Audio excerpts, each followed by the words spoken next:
conversar, bater papo e contar histórias na língua falada, na língua oral, é a mesma coisa? Existe uma diferença. Na língua de sinais, também é assim. Bater papo, conversar em língua de sinais e contar uma história em língua de sinais é muito diferente.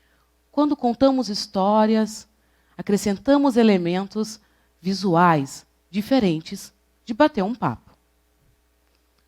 Muitas pessoas aprendem alguns sinais e pensam, posso traduzir.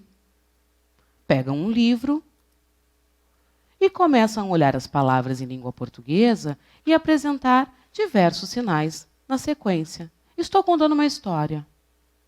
Um sinal, outro sinal. Por exemplo, a história do Chapeuzinho Vermelho. A menina estava caminhando muitas árvores. Encontrou um lobo. O lobo olhou e perguntou: o que você tem na sacola? A menina disse: bolo. O lobo disse: onde você vai? Eu vou na casa da vovó. Vocês perceberam essa questão de um sinal, depois de um outro sinal? Vejam que seria contar uma história. A menina passeava pela floresta, em meio a muitas árvores. O lobo à espreita observava. Ele foi até ela e disse para a menina: o que você tem nessa cesta? Percebem que existe uma expressividade que não é somente os sinais que dão conta de narrar. O que acontece? O que eu tenho observado em alguns contextos, por exemplo, na Feira do Livro ou em algumas feiras. Normalmente temos oficinas com ouvintes contando histórias. Em muitas situações é essa a realidade, onde contadores narram histórias para diversas crianças surdas que ficam interessadas, fascinadas pelaquela história que é contada. Do outro lado, a gente tem crianças surdas, que têm acessibilidade garantida. Tem um intérprete traduzindo essas histórias. Mas criamos uma triangulação. Essa informação, então, ela não chega diretamente ao público surdo. Sempre vai passar pelo atravessamento de um intérprete. E isso é um pouco diferente. É necessário pensar nos contadores surdos que contam e narram histórias na língua de sinais. E produzem, então, a questão de um modelo identitário surdo.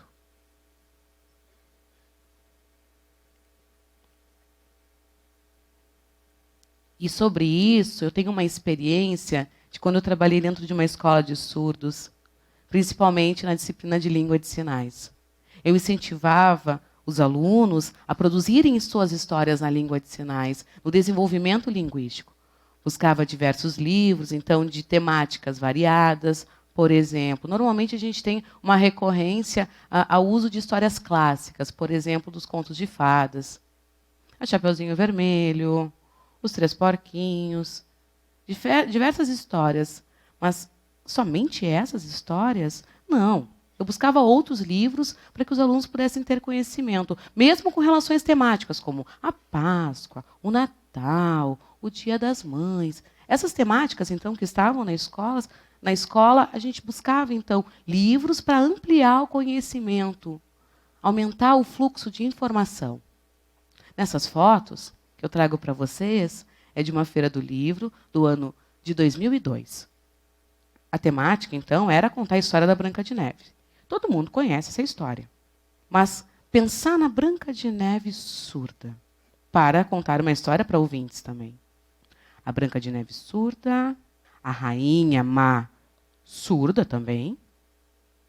E a rainha conversava com o espelho e perguntava: esse espelho, espelho meu, neste reino existe alguém que sinaliza melhor do que eu?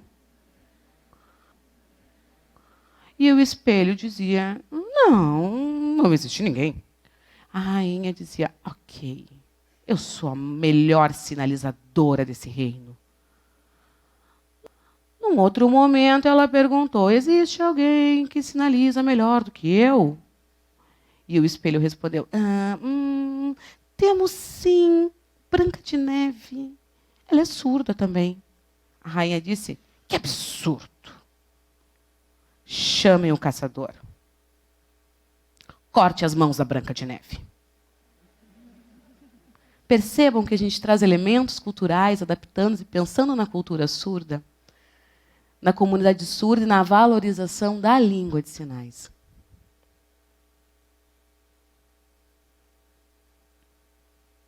Então,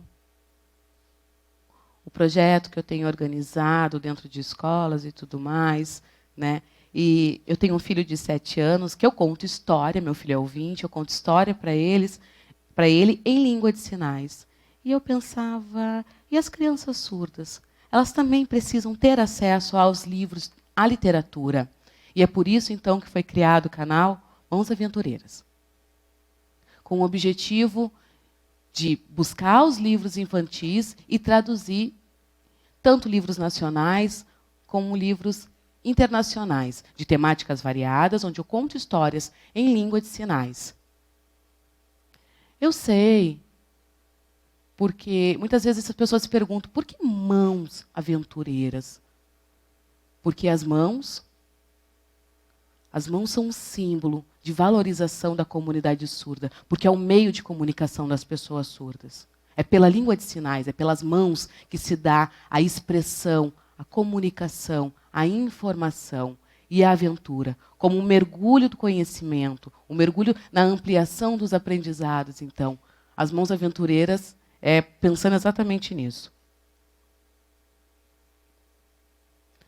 Então, contar histórias, mas para quem? A maioria dos surdos que estão incluídos em escolas de surdos, às vezes não tem a presença de um intérprete. Tem dificuldade, então, de ter acesso a esses materiais. Então, o material que é disponibilizado gratuitamente pode ser consumido por esses sujeitos, que podem ampliar o seu vocabulário da língua de sinais. Uma outra questão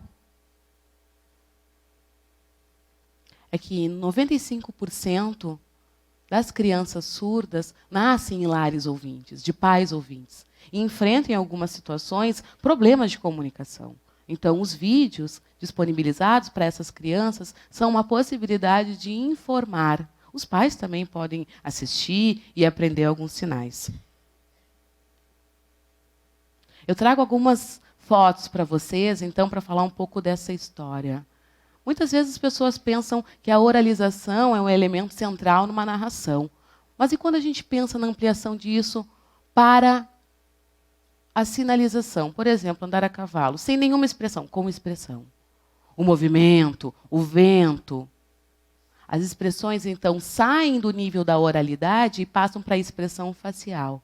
Há uma ampliação e uma articulação, então, no ato de contar histórias. Vocês conhecem essa história, O Sanduíche da Maricota? É um livro muito famoso e muita gente conhece. Eu traduzi essa história, então, contando que ela montou o sanduíche e daqui a um pouco a campainha tocou. Percebam essa movimentação do olhar. Ela deixa o sanduíche e vai abrir a porta. Na outra história, o cachorro diz, olha, está faltando... Na outra parte da história, ele diz, está faltando um osso. E aí, este movimento do sinal de osso é colocado dentro do sanduíche. Não é só coloca osso, mas este movimento, esse deslocamento até o sanduíche. Nessa história do lobinho bom. Um lobinho pequenininho conversa com um lobo adulto. E quando eles se olham, eles se encontram, os focinhos se tocam. E é este movimento que é utilizado. Numa outra parte da história, o lobo adulto diz, como pode um lobinho tão pequenininho? E ele faz este movimento de pegar o lobo, então, do solo.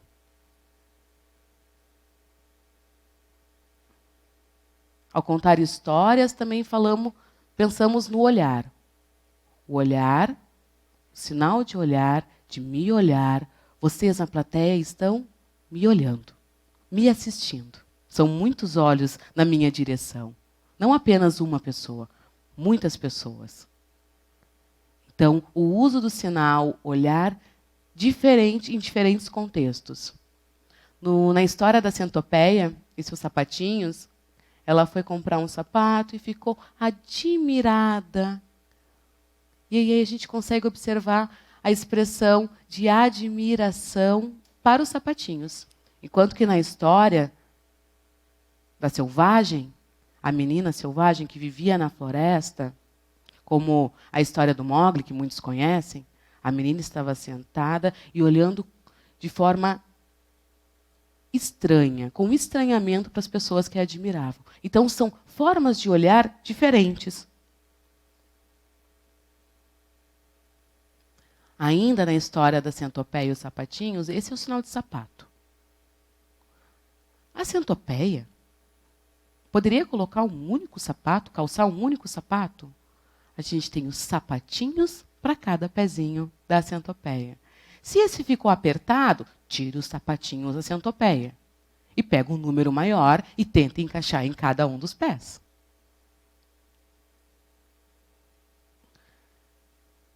Existem, muitas vezes, o uso de um sinal com muitos significados, como este aqui, utilizado na casa assombrada. A casa é assombrada. A menina, selvagem. Eu tenho muito medo de dormir, porque embaixo da cama tem um monstro. Eu não gosto de filmes de terror.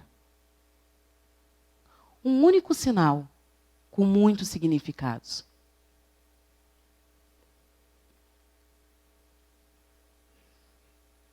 Então, em cada história, e cada história é diferente, e os surdos vão se apropriando destas histórias e da língua de sinais, e percebendo que existe muita diferença entre bater papo e contar e narrar uma história. Se apropriam disso e entendem que a língua de sinais deve ser valorizada, o orgulho surdo, o orgulho da língua de sinais. Obrigada.